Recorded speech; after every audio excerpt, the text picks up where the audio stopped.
para esse tempo, vamos ficar assim bem atentos, bem concentrados, não vamos nos distrair, vamos ficar com os pensamentos voltados para a palavra, porque eu tenho certeza que o Espírito Santo vai ministrar o seu coração. E a visão espiritual, irmãos, ela não é tudo, mas ela é a base de tudo. Sem visão espiritual, a palavra diz que o povo se corrompe, Sem visão espiritual, o povo fica desganhado, fica desalinhado. Então nós vamos hoje analisar um pouquinho sobre a visão espiritual. Efésios 1, de 15 ao 18.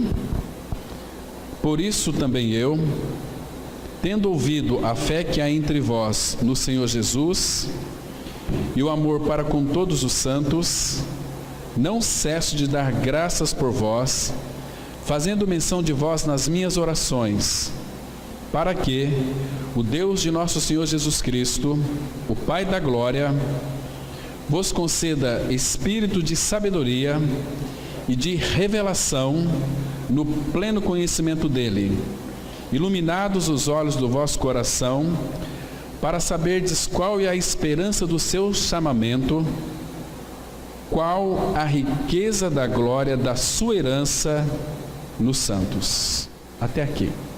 Vamos ter mais uma palavra de oração. Pai Santo, nós estamos em tuas mãos, as nossas mentes, os nossos lábios, os nossos ouvidos. Rogamos ao Senhor, Pai, para que esse tempo que vamos passar aqui refletindo na tua palavra, o teu Espírito que a inspirou, ele abra os nossos ouvidos e fale conosco. Nos dê, Pai, de fato, a visão espiritual da pessoa de Cristo. Nos dê, Pai, a visão espiritual na tua palavra.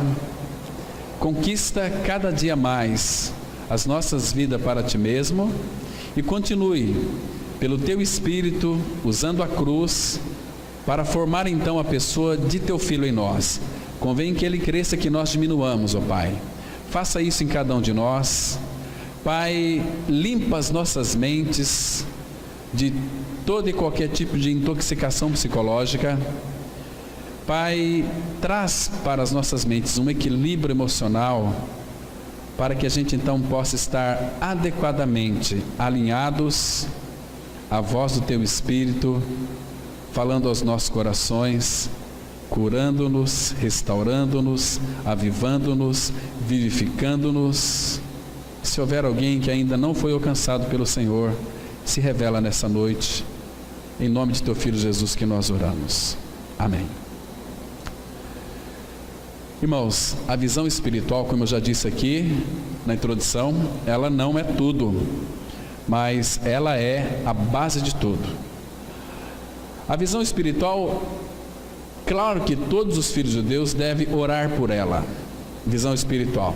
Se você for analisar em todas as áreas da nossa vida, quer seja ela profissional, quer seja ela principalmente espiritual, precisamos da visão espiritual. Sem visão espiritual, nós temos a tendência de nos corromper. Quando eu falo corromper, é que outras coisas então serão conduzidas para nós, para que aquelas outras coisas é que vão nos conduzir. Então, a visão espiritual, ela deve nos conduzir. Quando o apóstolo Paulo, então, ele teve aquela linda visão de Cristo ali no caminho de Damasco, ele teve uma visão do Senhor. Lá em Atos 9, depois vocês podem conferir, que quando então o apóstolo Paulo, que tinha pegado cartas lá dos sumos sacerdotes para ir prender, para ir surrar aqueles cristãos, no caminho de Damasco, então, aquela grande luz brilhou, e ele caiu por terra, com o rosto em terra, totalmente cego, e ele ouviu aquela voz doce do nosso Senhor Jesus: Saulo, Saulo, por que me persegues? E aí o apóstolo Paulo disse, aliás, Saulo fez uma pergunta: quem és tu, Senhor? E então o Senhor respondeu para ele: eu sou Jesus, a quem tu persegues. Irmãos, aquela visão que Paulo teve, depois ele vai relatar em alguns capítulos do livro de Atos e algumas cartas aqui no qual ele escreveu, são 13 cartas muito interessantes, né? Ele vai dizer que todos que estavam com ele ouviram a voz, mas não viram nada. E ele vai dizer que ele viu o Senhor, ele contemplou o Senhor. Então, aquela visão espiritual deixou ele totalmente cego. Ele ficou 3 dias cegos, até que então o Senhor moveu o coração de Ananias para que fosse interceder por Paulo. Por que isso? Porque, irmãos, quando nós nascemos de novo, nós precisamos de um dos outros para que então a gente possa crescer. Ninguém consegue individualmente crescer dentro do aspecto da visão espiritual. E quando nós oramos por visão espiritual, a visão espiritual vai nos fazer sofrer. Por quê? Pelo simples fato de que, então, com a visão espiritual, o Espírito Santo de Deus, ele vai nos usar através da visão, o Pai vai sofrer através de mim e de você. Porque você tem a visão do Pai, a visão da mente e do coração do Pai. Você se lembra quando Deus, então, ele levantou Samuel, ele disse para Eli que levantaria para si um sacerdote que procederia segundo o que ele tinha na mente e no coração. Então, para que nós então venhamos a saber o que o Pai tem na mente e no coração, precisamos da visão espiritual. Precisamos não apenas ler as Escrituras Sagradas, mas termos visão espiritual daquilo que o Pai está comunicando. Por quê? Porque senão a gente só vai simplesmente ler a Bíblia e não ter um conhecimento, não ter um entendimento real daquilo que o Pai quer comunicar para cada um de nós. Então o Pai deseja falar, e o Pai está falando, e quando o Pai fala, nós podemos conhecer o coração do nosso Pai Celestial, podemos conhecer os pensamentos do Pai. Todos os pensamentos do nosso Pai, do nosso Deus, estão aqui revelados na palavra. Estão aqui escritos. Claro que esta mesma palavra, irmãos, ela tem uma finalidade de levar a pessoa muitas vezes à morte. Porque nós estamos estudando a Bíblia e não temos uma revelação, porque nós não buscamos. Então essa própria letra, ela vai nos matar. Paulo disse que, em 1 Coríntios 8, que a letra mata, mas o amor edifica. Conhecer a Bíblia, você pode conhecer a Bíblia inteirinha, de Gênesis a Apocalipse, mas se você não tiver a revelação do falar de Deus, e o Pai nos fala nesses últimos dias, tão somente pela pessoa do Filho. Deus fala definitivamente através do Filho, que é a sua própria palavra, o Verbo que se fez carne. No princípio era o Verbo estava com Deus, e o Verbo era Deus, e o Verbo se fez carne e habitou entre nós. E ele veio cheio de graça e de verdade, e de toda a realidade. E todos nós, diz o apóstolo João 1,16, e todos nós temos recebido da sua plenitude, e graça sobre graça. Irmãos, que coisa mais linda, que todos nós, não é que vamos receber, nós já temos recebido da sua plenitude. O que é a plenitude de Deus? É Cristo. Deus colocou toda a plenitude da divindade na pessoa de Cristo, porque ele fala lá em Colossenses 2, versículo 9, porque foi do agrado do Pai que nele, em Jesus, residisse toda a plenitude da divindade. Irmão, isso é muito grande. Então, Jesus, que é pleno de majestade, de poder, de glória, de amor, de fidelidade, tudo isto é Cristo, está em Cristo, porque Ele é Deus encarnado. Agora, Deus o Pai, quando cremos no Senhor, Ele vem habitar dentro de nós. Já estou crucificado com Cristo, logo já não sou eu quem vive, mas Cristo vive em mim. Então, quando eu creio nessa verdade, quando meus olhos são abertos, não para apenas conhecer essa verdade da cruz, mas ter a realidade da cruz, que é o próprio Senhor Jesus vivendo no meu e no seu interior. Então nós temos no nosso interior a plenitude de Deus. Irmãos, isso não é coisa pouca, isso é coisa muito grande, muito profunda. Isso é extraordinário, isso é surpreendente, como nós falamos hoje pela manhã, que Jesus Cristo, quão maravilhoso Ele é, e quão desejável Ele é para as nossas almas. Nosso Senhor é muito doce. O falar de Cristo é um falar doce, é um falar desejável, é um falar puro, é um falar consistente, é um falar indelével, é um falar que de fato Ele restaura a nossa alma. O falar dele é um falar tão maravilhoso, irmãos. Então, precisamos então, irmãos, orar por visão espiritual. Aqui no versículo 17, Paulo está dizendo o seguinte: para que o Deus de nosso Senhor Jesus Cristo, Pai da glória, vos conceda espírito de sabedoria e de revelação. Sabedoria, revelação, aqui entenda uma coisa, não é o que a gente muitas vezes escuta por aí. A pessoa diz assim, algo que de fato não tem nada a ver com as Escrituras Sagradas. Deus mandou te dizer isto, Deus mandou te dizer aquilo. Irmãos, quando Deus quer falar com o seu povo, Ele vai abrir a sua palavra para nós. O falar de Deus é o falar definitivo pela sua palavra.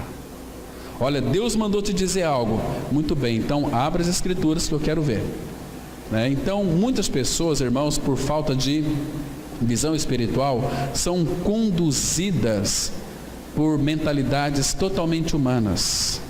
Homens que têm a sua mente carnal recheadas de conhecimento da palavra, mas sem a realidade da palavra, porque falta visão espiritual. Agora, irmãos queridos, a visão espiritual, ela faz com que todo aquele mistério de Deus seja revelado para nós.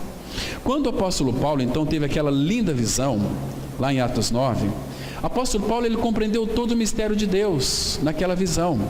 Então, quando ele escreveu aos Gálatas, vocês se lembram que, volta um pouquinho para trás, na carta anterior aqui, em Gálatas capítulo 1, versículo 12, e depois o 15 e o 16, olha que coisa fantástica.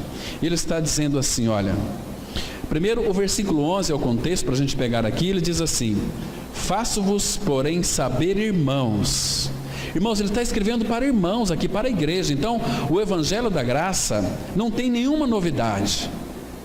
Nós não temos novidade para contar, a pregação é uma só, né? Faço-vos, porém, saber, irmãos, que o Evangelho por mim anunciado não é segundo o homem.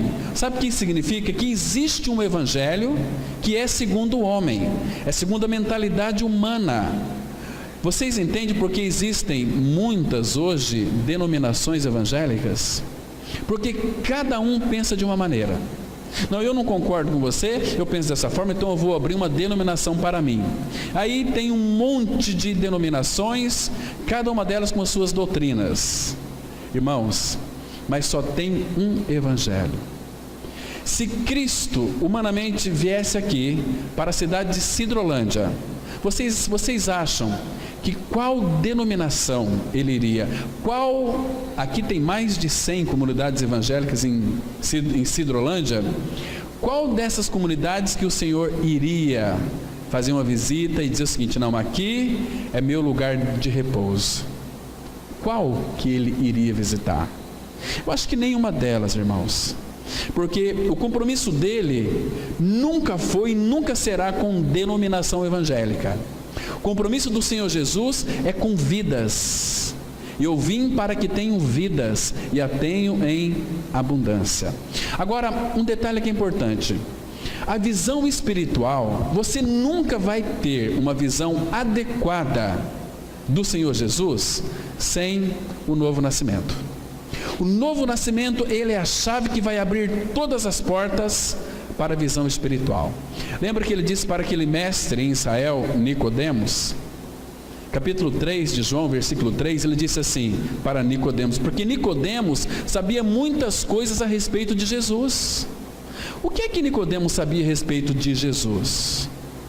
João 3, de 1 a 2, ele fala assim: Nicodemos foi procurar Jesus à noite e disse para o Senhor Jesus: Senhor, sabemos que tu és mestre, vindo da parte de Deus, porque ninguém pode fazer esses sinais que tu fazes se Deus não for com ele. Então, esse que é mestre em Israel, Nicodemos, ele sabia muitas coisas a respeito de Jesus. Igual tem muitos hoje pregadores que sabem muitas coisas a respeito de Jesus, mas muitas vezes sem a realidade do Senhor Jesus, né? Então aí Jesus diz para ele, Nicodemos, vou lhe dizer uma coisa muito séria, tanto é que Jesus fala 2 vezes, João 3,3, em verdade te digo que se alguém não nascer de novo, não pode ver o reino de Deus.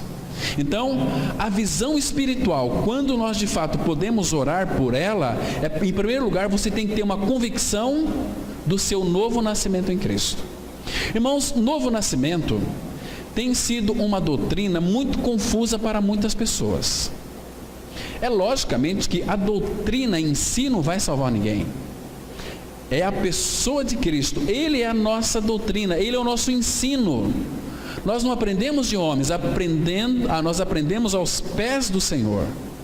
Então, Jesus, Ele é a doutrina, nós temos um ensino. Qual o ensino que é esse? Ele disse assim, aprendei de mim, que sou manso e humilde de coração. Mateus 11, versículo 28. Aprendei de mim que sou manso e humilde de coração. Então, Ele é a doutrina, Ele é o ensino, nós temos que aprender a Ele, aprendendo de Cristo. Aquele que não nascer de novo não pode ver o reino de Deus. Irmãos, nascer de novo não é você ler muito a Bíblia, nascer de novo não é você orar muito, nascer de novo não é você aceitar Jesus, nascer de novo não é você subir monte, descer monte, fazer uma série de práticas de boas obras. Isso não é novo nascimento. Novo nascimento não é você, uma vez que conhece uma igreja evangélica, dá um passo à frente ao lado de Cristo e vai na frente, aceita Jesus e é batizado. Isso não é novo nascimento. Isso torna você um prosélito, torna você um religioso. Tanto é que as pessoas estão confusas hoje com relação à salvação. Elas estão totalmente perdidas dentro dos templos evangélicos. E Jesus foi muito claro, irmãos. Aquele que não nascer de novo não pode ver o reino de Deus. E tem muitas pessoas que acham que pode. Em primeiro lugar, nós temos que analisar que novo nascimento é uma troca de natureza. E para nascer de novo, o apóstolo Paulo começa a nos mostrar para nós como que é este processo. Ele diz em 1 Coríntios 15, verso 36, ele diz assim: insensato, o que tu semeias não nasce se primeiro não morrer. Então, para nascer, é necessário morrer. Estão me compreendendo? Mas morrer fisicamente vai me dar um infarto, eu vou para a sepultura? Não é este morrer aqui. Você tem que morrer antes de morrer fisicamente. Mas morrer aonde? O Senhor Jesus, irmãos, quando Ele foi crucificado, e é tão bom nós falarmos da obra da cruz, mas temos que também lembrar que o desejo do Pai é que o Filho seja formado em nós. Então, morremos com Cristo.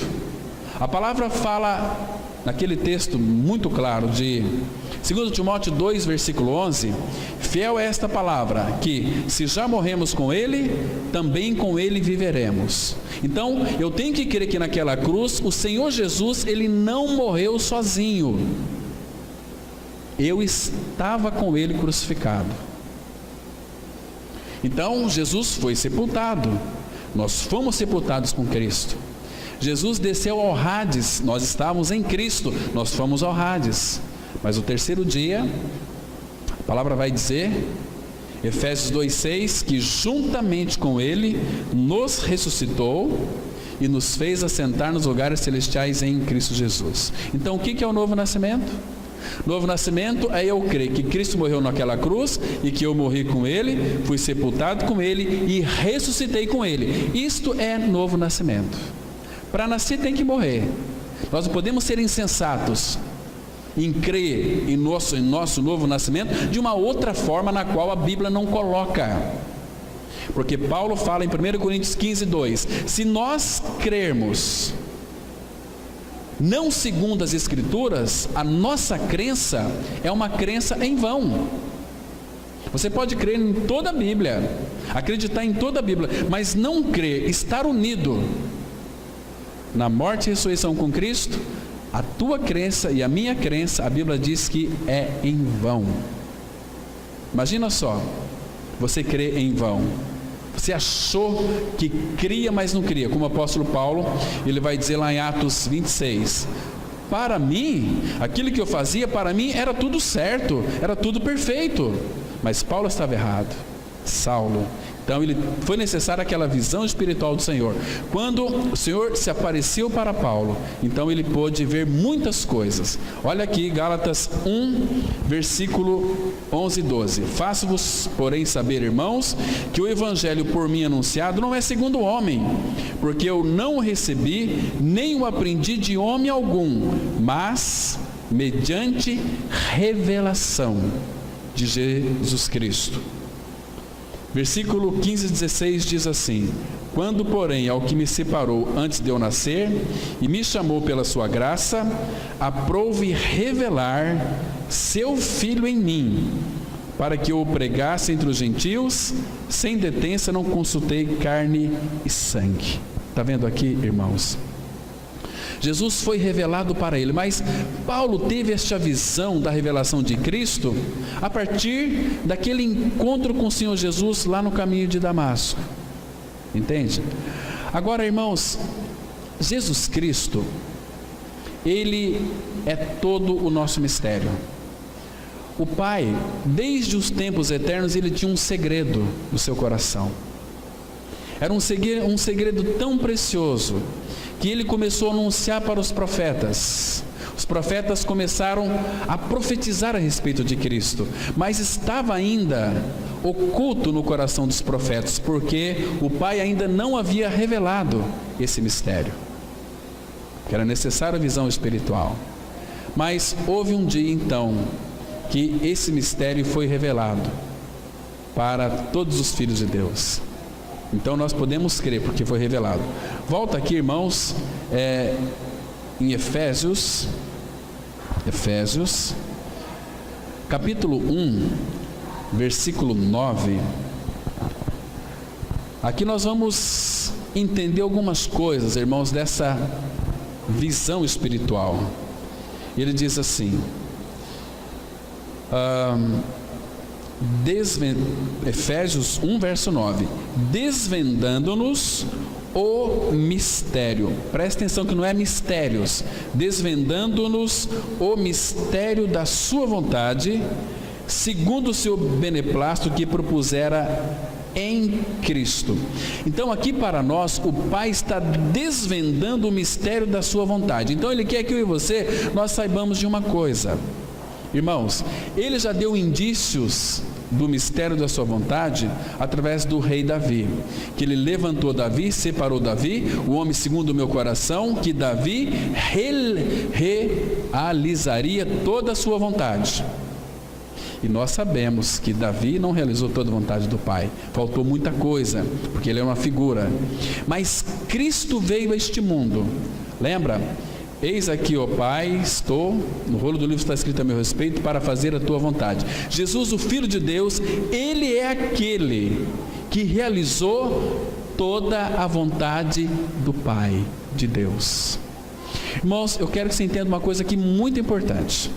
A visão espiritual nos faz compreender que este mistério da sua vontade, claro que é o próprio Senhor Jesus, que ele vai dizer aqui no versículo 10, que é de fazer convergir, de congregar, de resumir em Cristo, de fazer convergir nele, congregar nele, na dispensação da plenitude dos tempos, todas as coisas, tanto as do céu como as da terra.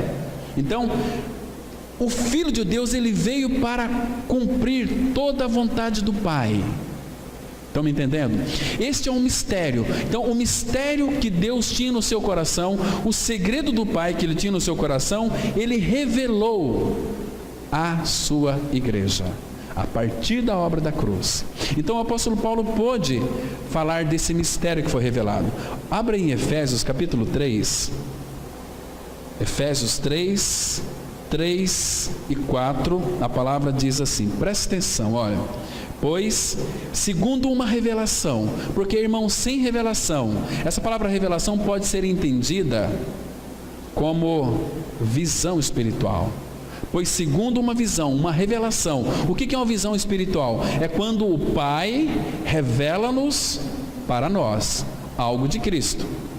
Tudo que o Pai tem para revelar para nós é o seu Filho Jesus. Vocês se lembram em Mateus capítulo 16?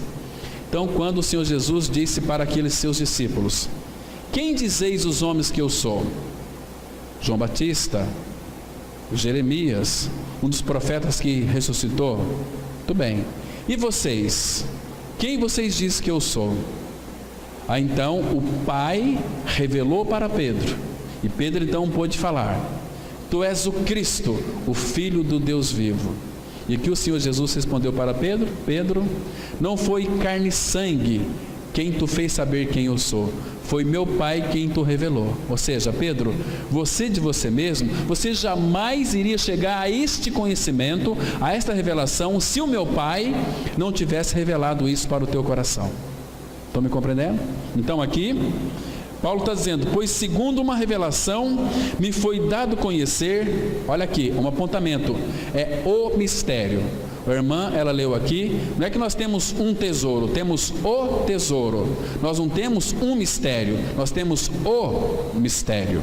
Então, me foi dado conhecer o mistério, conforme escrevi há pouco resumidamente, pelo que quando ledes, podeis compreender o meu discernimento do mistério de Cristo, o qual em outras gerações não foi dado a conhecer aos filhos dos homens, como, olha aqui, irmãos, que lindo, como agora foi revelado aos seus santos, não é crentes nem evangélicos, aos seus santos apóstolos e profetas no Espírito, a saber que os gentios são co-herdeiros, membros do mesmo corpo e coparticipantes da promessa em Cristo Jesus, por meio do Evangelho.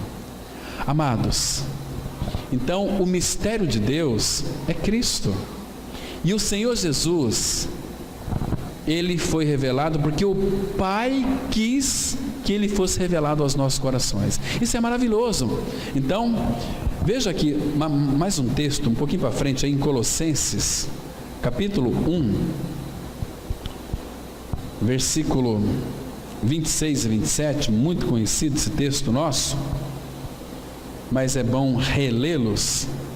A palavra, ela diz assim, Colossenses 1, 25 e 26. Esse mistério de Deus é Cristo. Olha só o verso 25, Colossenses 1, 25. Do qual me tornei ministro de acordo com a dispensação da parte de Deus. Ou seja, Deus dispensou, deu tudo para Paulo, revelado para ele, da parte de Deus, que me foi confiada a vosso favor, para dar pleno cumprimento à palavra de Deus. Agora, olha o versículo 26. O mistério que estivera oculto, que estivera escondido dos séculos e das gerações, Deus guardou este segredo, este mistério no seu coração durante séculos e durante gerações. Agora, todavia, se manifestou aos seus evangélicos, aos seus santos, aos seus crentes? Não, aos seus santos, aos quais, olha agora o versículo 27, Deus quis dar a conhecer qual seja a riqueza da glória deste mistério entre os gentios. Aí agora ele vai explicar qual que é a revelação deste mistério, que é Cristo em vós, a esperança da glória. Irmãos, a visão espiritual, ela é necessária para que nós venhamos a buscar. O nosso Pai Celestial, ele disse assim: buscar-me-eis e me achareis, quando me buscardes de todo o vosso coração. Serei achado de vós e farei prosperar a vossa sorte. Não apenas ser achado dele. Senhor, me dê a visão espiritual, me dê espírito de sabedoria e de revelação para conhecê-lo plenamente. Quando nós buscamos a visão espiritual, nós vamos ter a revelação muito adequada, muito verdadeira de quem Cristo é e fez. Agora sim, o Pai, pela visão espiritual, Ele deseja formar Cristo em nós, formar o Filho em nós, porque, irmãos, dentro de nós existem muitos de nós mesmos ainda. Existe muito da nossa chatice, da nossa implicância, da nossa rabugentice, do nosso nervosismo, da nossa irritação. A gente acha que é os outros que nos irritam, nós estamos irritados. Então, isso pelo trabalho da cruz, pelo trabalho do Espírito, pelo trabalho da palavra penetrando em nós, Ele vai dissipando isso de nós, vai tirando essas coisas, essas escórias, para que cada vez mais o nosso coração se torne mais puro, mais sensível à voz do Espírito Santo de Deus. Irmãos, como o Pai, Ele deseja se revelar a nós, como o Pai deseja que nós tenhamos uma visão espiritual das profundezas de Deus, porque a palavra fala que o Espírito Santo é aquele que perscruta todas as coisas, até mesmo as profundezas de Deus. O Espírito Santo que perscruta as profundezas de Deus é aquele mesmo Espírito que habita em nós. Espírito de habitação. Ele nos foi dado para falar das glórias e das riquezas insondáveis de Cristo. Abra aqui em Romanos, capítulo 16, irmãos. Romanos, capítulo 16. Aqui, nesta doxologia, a palavra doxologia, ela significa prece ou cântico, né? Cujo fim é a glória de Deus.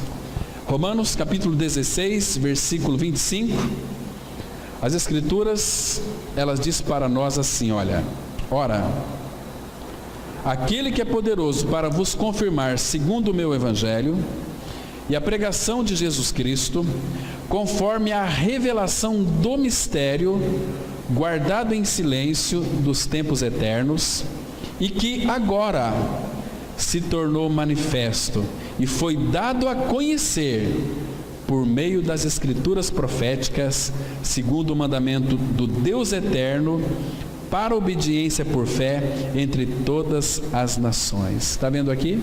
Aquele mistério que estava guardado em gerações, que é Cristo, ele foi dado a conhecer por meio das escrituras sagradas. Então, irmãos, temos que pedir para o Pai visão espiritual na sua palavra. Lembra naquela linda oração que Davi fez no Salmo 119, versículo 18? Ele diz assim: desvenda os meus olhos, tira as vendas dos meus olhos, para que eu contemple as maravilhas da tua lei. Irmãos, por nós mesmos, nós não iremos conseguir compreender as Escrituras Sagradas. É preciso, é necessário que você nunca se esqueça disso. Todas as vezes que for ler a palavra de Deus, roga ao Senhor para que Ele tire dos teus olhos as vendas, que Ele tire as escamas dos teus olhos, que Ele tire todos os obstáculos, para que Ele então revele a sua palavra, para que Ele assopre sobre a sua palavra e traga revelação. Revelação é quando você está lendo a palavra e o Pai fala ao seu coração. Aquilo fica muito claro para você, aquilo lhe traz convicção, aquilo lhe traz verdadeira alegria, aquilo lhe traz cura, lhe traz restauração, lhe traz coragem, lhe traz vida, porque a palavra de Deus, ela é viva e eficaz. Então ela nos vivifica. Por que ela é viva e eficaz? Porque Cristo, Ele é vida. Ele disse em João 6,63: as palavras que eu tenho dito para vocês são espírito e são vida. Por quê? Porque Ele é a palavra, Ele é vida. Então a palavra só se tornará viva para nós, nos vivificando a cada dia mais, quando nós temos visão espiritual da palavra. Por isso que aquela oração de Paulo foi tão linda: espírito de sabedoria e de revelação no pleno conhecimento dele. Irmão, isso é tão lindo. Sem visão espiritual, você vai ser um cristão, talvez medroso, como foi Geazi. Geazi, quem que era Geazi? Geazi, ele era o secretário de Eliseu. Ele estava ali, trabalhava com Eliseu, era um homem de Deus, era um jovem do Senhor, mas ele não tinha visão espiritual. Às vezes fico pensando, né? Será que Geazi buscou a visão espiritual? Eu creio que não. Mas Eliseu buscava a visão espiritual. Eliseu tinha visão espiritual.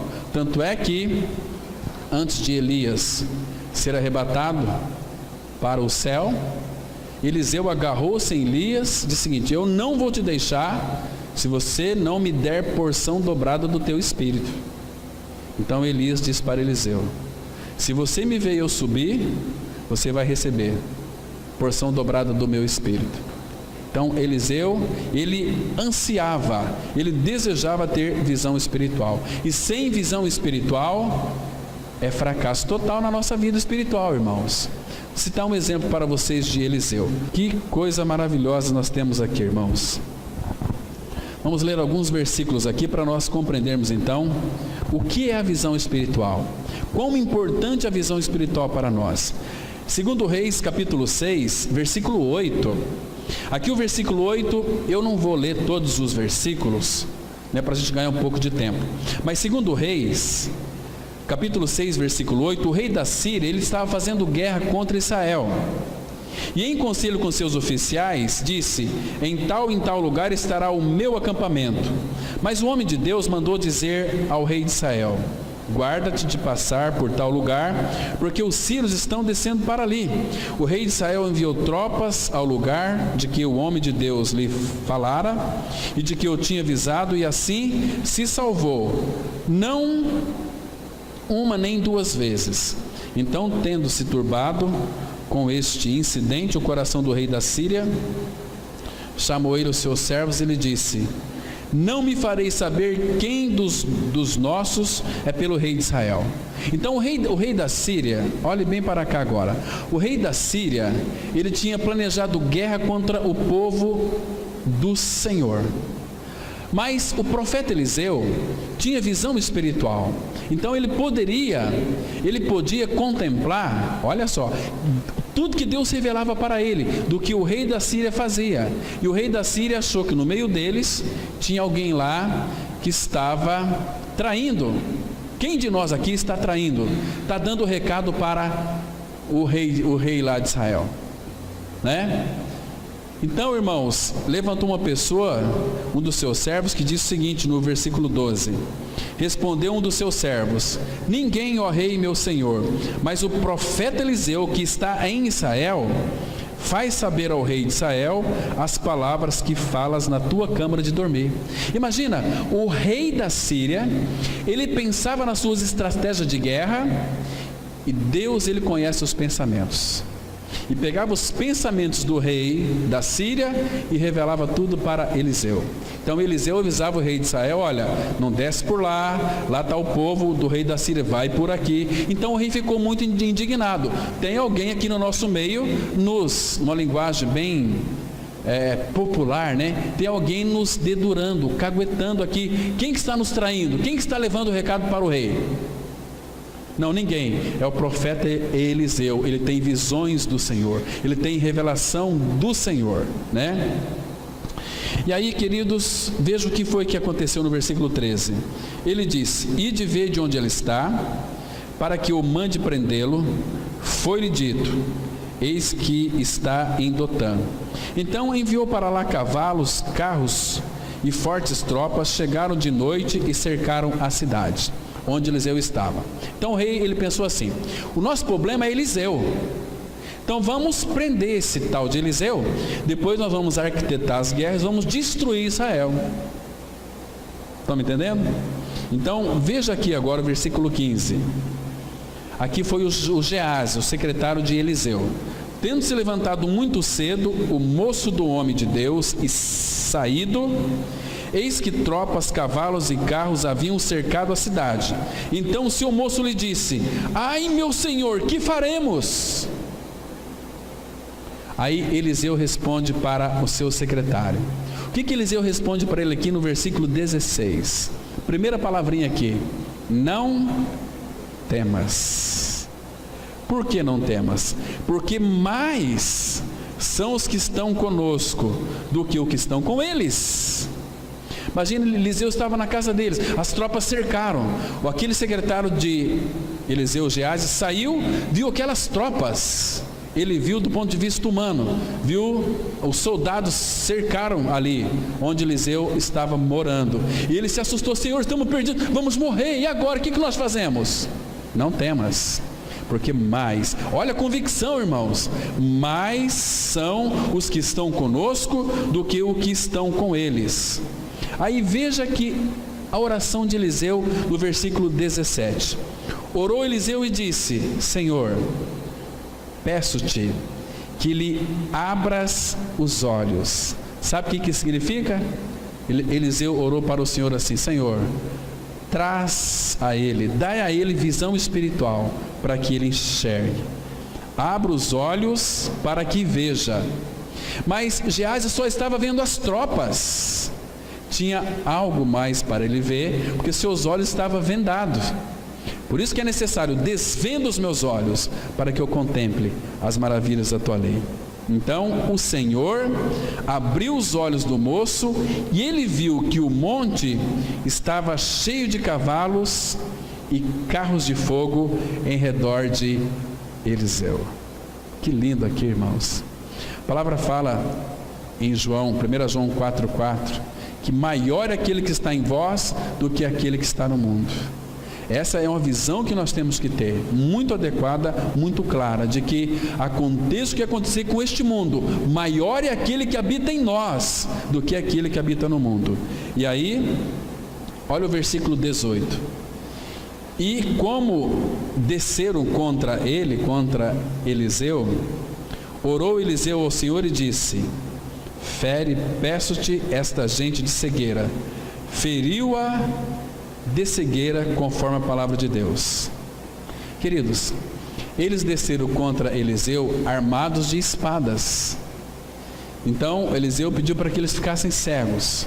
Deus tem o controle de todas as coisas, e Deus então trouxe cegueira para aquele exército. Eles ficaram paralisados, porque eles também já tinham conhecimento que algum tempo atrás Deus fez confusão no meio daquele povo, cegaram eles e eles se mataram. Segundo Crônicas, depois você pode ler lá, todo o capítulo 20, segundo Crônicas 20. Mas irmãos, então Eliseu pediu para que eles ficassem cegos. Imagina só, aquele multidão de soldados, de repente eles ficam cegos, com espada na mão. Então eles tinham que baixar a guarda, porque eles pensavam: se eu levantar a espada, eu vou cortar a cabeça do meu amigo aqui, e eu não quero, então vamos ficar em silêncio aqui. E Eliseu disse para ele o seguinte: então Eliseu lhes disse: não é este o caminho, nem essa cidade, segue-me, e guiar-vos-ei ao homem que buscais. E os guiou a Samaria. Tendo ele chegado a Samaria, disse Eliseu: ó Senhor, abre os olhos destes homens para que vejam. Abriu-lhes o Senhor os olhos, e viram, e eis que estavam no meio de Samaria aqueles inimigos que iam destruir Israel, o povo de Israel, particularmente Eliseu.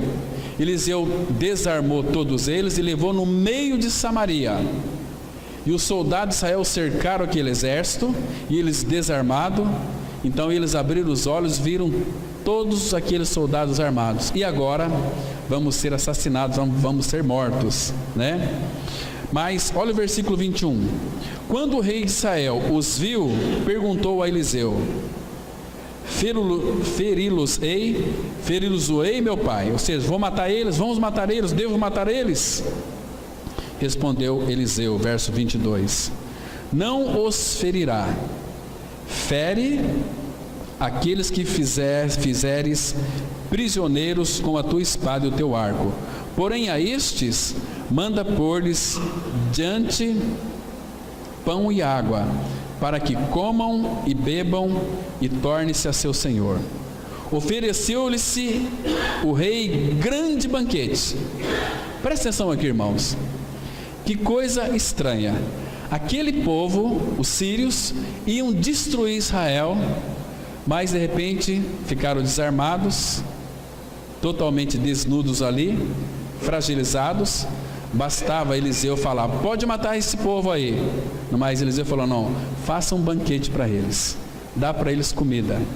Imagina só, você é inimigo de uma pessoa, e você vai lá para acabar com aquela pessoa, e aquela pessoa te desarma e chama você para um banquete. Que coisa mais impressionante. Então a palavra fala que eles comeram e beberam. Despediu-os e foram para o seu senhor, e da parte da Síria não houve mais investidas na terra de Israel. Então os sírios nunca mais guerreou contra Israel. Por quê? Porque eles foram destruir Israel, e Israel fez festa com eles, fez um banquete para eles. Irmãos, apóstolo Paulo fala como nós devemos destruir os nossos inimigos. É amando os nossos inimigos. Não te deixes vencer do mal, mas vence o mal com o bem. Qual que é a arma da nossa vitória? O bem. Nós temos toda a bondade, nós somos habitados por Cristo. Então você quer destruir o seu inimigo, quer acabar com ele, ama o seu inimigo, que ele nunca mais vai fazer guerra contra você, porque você o ama. Então, irmãos, precisamos realmente da visão espiritual. Visão espiritual. O profeta Isaías, nós vimos hoje pela manhã que todos aqueles capítulos de Isaías, são mais de 60, nós vimos ali que todo o profeta Isaías constitui de alguma maneira, segundo alguns estudiosos, é o Evangelho de Deus revelado ali de uma forma tão clara. Agora, por que será que Isaías falou tão claramente de Cristo? Por que Isaías falou de Cristo de uma forma tão maravilhosa? Isaías falou do nascimento de Cristo, Isaías falou da morte de Cristo na cruz, da ressurreição de Cristo, Isaías falou da glorificação de Cristo. Por que Isaías falou tanto dele? Ezequiel, ele escreveu 48 capítulos. Por que ele escreveu? Se você ler os primeiros versículos do capítulo 1, porque ele teve uma visão do Senhor, então ele pôde falar. Abra no Evangelho de João, capítulo 12. João, capítulo 12. Vamos ler aqui, irmãos, alguns versículos para nós entendermos por que Isaías falou a respeito de Jesus. Evangelho de João, capítulo 12, versículo 41. Olha o que a palavra de Deus está mostrando para nós aqui, olha. João 12, verso 41. Isto disse Isaías, porque viu a glória dele e falou a seu respeito. Irmãos, Isaías teve uma linda visão do Senhor, então ele pôde falar a respeito do Senhor Jesus Cristo.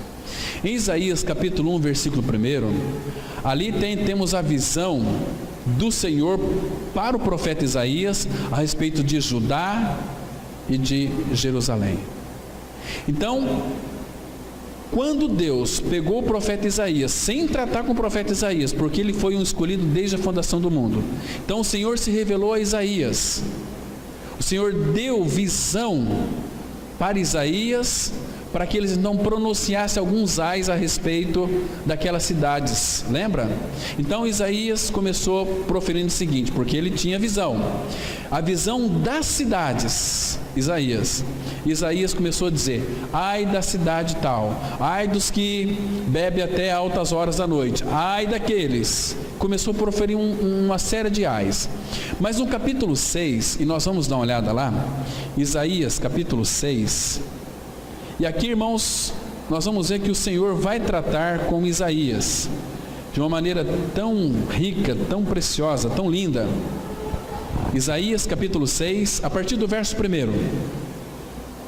temos uma linda declaração aqui desse profeta maravilhoso.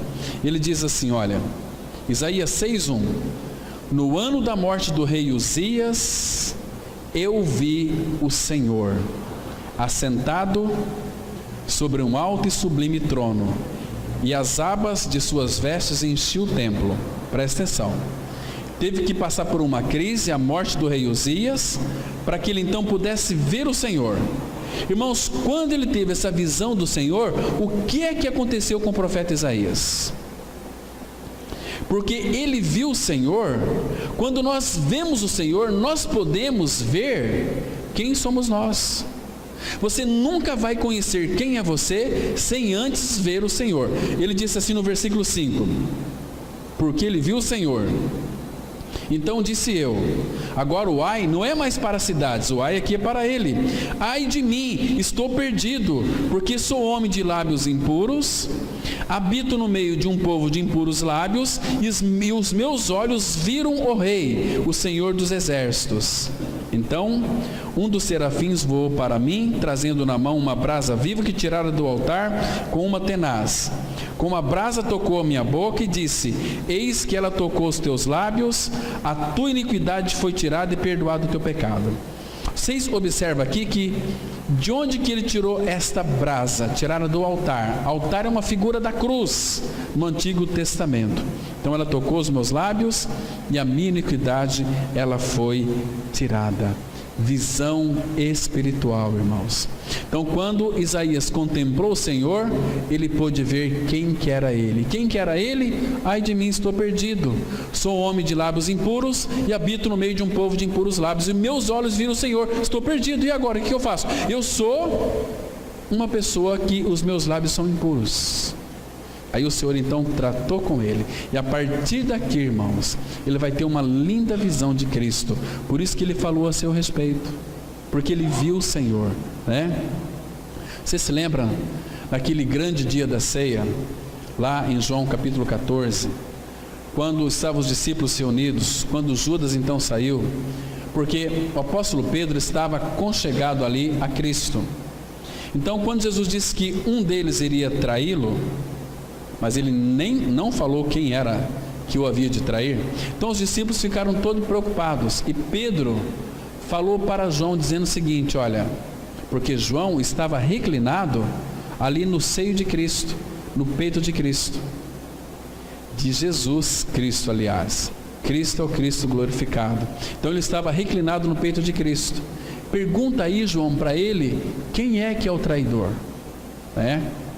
Interessante, quero chamar a atenção, irmãos, que João estava ali com a sua face no peito de Cristo, aconchegado a Cristo, o Jesus de Nazaré. Mas, irmãos, depois que o Senhor Jesus foi para a cruz, morreu e ressuscitou, que Jesus ascendeu, foi entronizado, foi glorificado, então, mais uma vez, o nosso Pai Celestial usou João para escrever Apocalipse. E para que João então escrevesse Apocalipse, ele foi arrebatado em espírito. Ele começa dizendo Apocalipse assim: revelação de Jesus Cristo, as quais Deus deu a conhecer ao seu servo João, para que ele então pudesse passar toda a revelação para nós.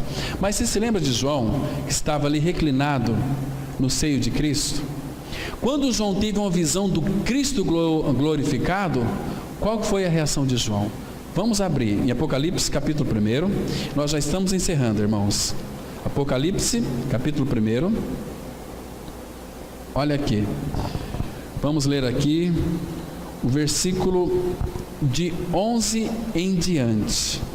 Diz assim a palavra, olha a visão que ele teve. Então a visão dele nos consome. A palavra fala assim, versículo 11, dizendo: o que vês, escreve em livro, e manda 7 igrejas, Éfeso, Esmirna, Pérgamo, Tiatira, Sardes, Filadélfia e Laodiceia.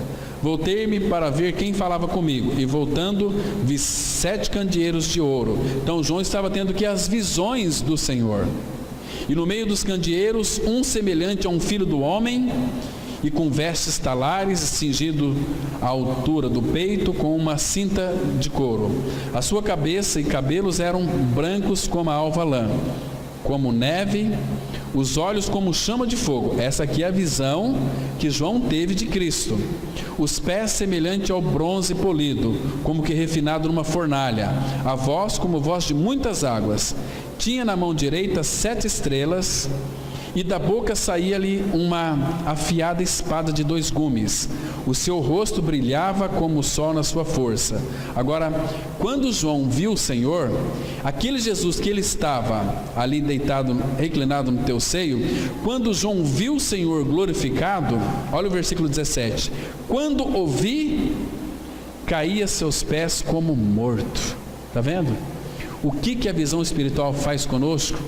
Ela nos derruba, ela nos coloca, como lá em Daniel capítulo 10, nos coloca de com as mãos no chão. Entende? A visão nos consome.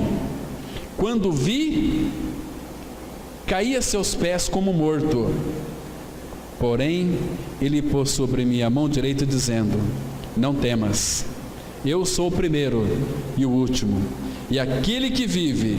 Estive morto, mas eis que eu estou vivo pelos séculos dos séculos, e tenho as chaves da morte e do inferno. Esse é o nosso Senhor, irmãos. Poderoso Senhor, está sentado à direita do Pai, na majestade santa, aquele que quer se revelar a cada um de nós, para que Ele então seja formado em nós. Irmãos, como nós devemos orar por visão? Pai, dá-me a visão espiritual da pessoa e da obra de Cristo. Ore por visão, para nós sairmos dessa mesmice espiritual, dessa vida marasmenta, dessa vida média, medíocre espiritual. Precisamos de visão espiritual, espírito de sabedoria e de revelação. Para quê? Para conhecê-lo plenamente. Quanto mais nós vamos conhecendo, mais nós vamos descobrindo as riquezas insondáveis de Cristo em nós. Amém?